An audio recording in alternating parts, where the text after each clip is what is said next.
طريق الوالد مريض، واش ما كتشوفوش؟ غير بشويه يا ولدي عزوز، راك غادي طيحني. بلاتي يا الشريف، فين غادي بهاد السرعه؟ فين هي الورقه الدخول؟ راه غير واحد اللي يدخل معاه. اش من ورقه؟ السيد كيموت قدامك، واش انت طبيب؟ دكتور الوالد راه كيتوجع في جنبو بزاف، ما نعسش الليل كامل.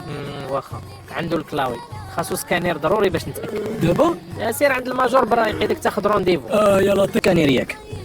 واخا اقرب موعد عندنا هو 14 في شهر 8 عام 26. شنو 26؟ كتضحك عليا؟ السيد راه الحاله ديالو مستعجله، راه غادي يموت قبل ما يوصل هذا التاريخ. هادشي اللي كاين اخويا، السبيطار عامر، بغيتي تسنى ما بغيتيش سير للبريفي. ها هو كيدوي، علاش كتكذبوا على الناس؟ يا خويا راه واحد البياسه صغيره طاحت لي، كنستنى واجي من المانيا. من المانيا واش جاي على رجلها؟ عباد الله كتموتوا نتوما كتفلاو. اللي دار والدي الموت داري احسن ليا من هذا العذاب. والله لا متينا الوالد، غادي نهزك للكلينيك وخنبيع كلوتي باش نخلص ليهم. يالله واو 70,460 درهم غير على سكانير وفيتامينات. كاين الله، هذه ماشي فاتوره، هذه قصه رعب. شوفوا هذه المحفظه صافيه مفلسه، شكون بغى يشري كليه باقا جديده.